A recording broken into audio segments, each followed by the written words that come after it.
Hello. In the next few minutes, we'll be discussing how Autodesk Inventor integrates with Upchain.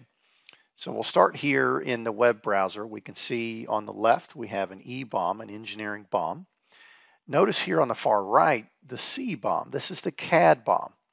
There's a one-to-one relationship between each of these CAD files and the corresponding E BOM item.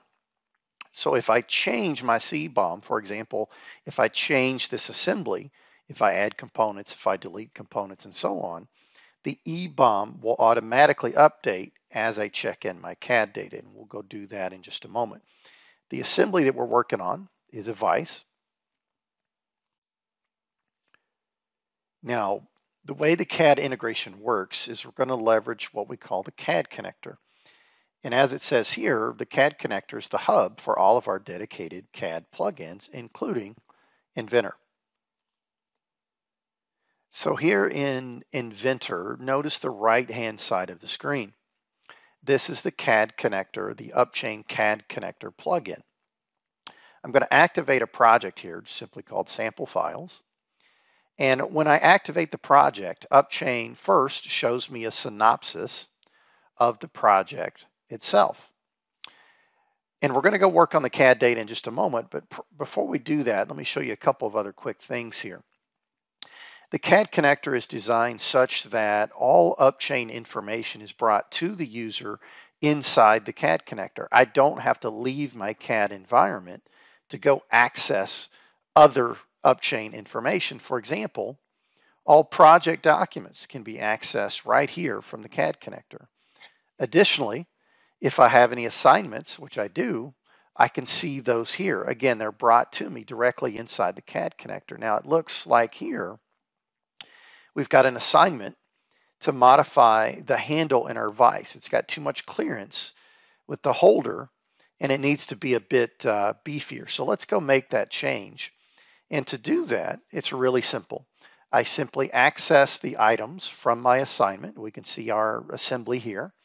And a simple right-click open will open the assembly. Whenever we open CAD files into a CAD system, we'll see a dialog box like this that lets us configure exactly what it is we're about to load in the CAD system. And notice the structure has already been identified. Here at the top, I have filters that I can use to select different configurations of the assembly. I can also select different versions. I can go back to version 1, day 1, if I so choose. When I click the download button here, notice how fast that appears to download. What's happening here is in the background, Upchain is looking inside what's called the local cache. That is a folder on my hard drive. So as we work with CAD information, Upchain caches that information on your local hard drive. And we do this for performance reasons, right? We make an assumption that if you're working on something, especially in assembly, chances are the next day, the next week, you're going to work on that object again. And so Upchain caches that information locally, and this dramatically increases your performance. Even the largest of assemblies can be leveraged inside Upchain. Now, when I click download, Upchain looks in that local cache and it actually checks timestamps. So if my information in my cache is up to date, then obviously it will retrieve it right out of the cache.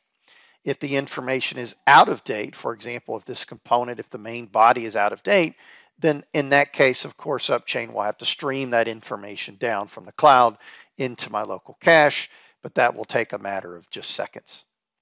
Let's go ahead and open the model. Okay, the model's now open in Inventor. Look over here on the right-hand side, please, and you'll notice the structure of the assembly. The structure that you see here in what's called the C BOM view, the CAD BOM view, will always match 100% of the time the structure of the CAD assembly. Now notice the jaw piece here is in a green font. What that means is that that object is currently checked out. Now, who has it checked out? Well, I can find that out very easily by simply hovering over the red lock icon. Now, the red lock, that indicates to me that a colleague, in this case, Mark Mechanical, has that object checked out. So right now, Mark is the only person in Upchain that can make changes to this object. Mark either has to check his object in or release his checkout lock, one of the two, if I wanted to make changes to that jaw. Right now, I can download the jaw, I can look at it, I can play with it, but I cannot make changes to it. Now, if my colleague Mark does change the jaw, if he changed it right now and checked it in, I would immediately get an indicator that my object is now out of date, and I, of course, would be able to click on the object and update that. Now, what we're going to do, again, we're going to work on our handle here, which, as you can see, has quite a bit of clearance here with the holder, and we just want to make it a bit beefier so we can maybe weld on this with the hammer. And so let's right-click on the handle and simply click Checkout. It's that easy. Now, by default, since we're in assembly mode, Upchain will also check out the assembly. You don't have to do that, but I'm okay with that at the moment. Now, over here on the right, notice what happened in the C-BOM view. The handle and the vise are now in a green font, which again, that indicates that they're checked out. Now, who has them checked out? Well, guess who? Me. So I see a lock, a green lock icon to indicate the objects that I have checked out. Now, let's simply open the handle in another window, and let's go ahead and make the change here quickly. So I'm going to modify this extrusion here. It's a 1/2 inch right now. We're going to make it kind of beefy here. So let's take it up to maybe 3/4 of an inch. We'll really be able to weld on this thing now. And let's refresh that. And then let's come back to the assembly. And of course, you can see we've fixed our problem. We've cleaned up that clearance problem, and we've got a really beefy handle there that we can leverage. So notice here on the right, before we check this in, I want to point out down here at the lower right, the handle currently has a file version of 20. The assembly also has a file version of 20.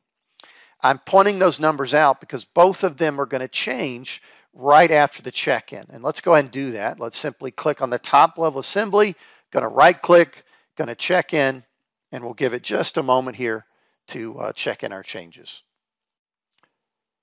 Now, what we see here is a check-in form, and I'm presented an opportunity here to enter in check-in comments. Now, this is not required.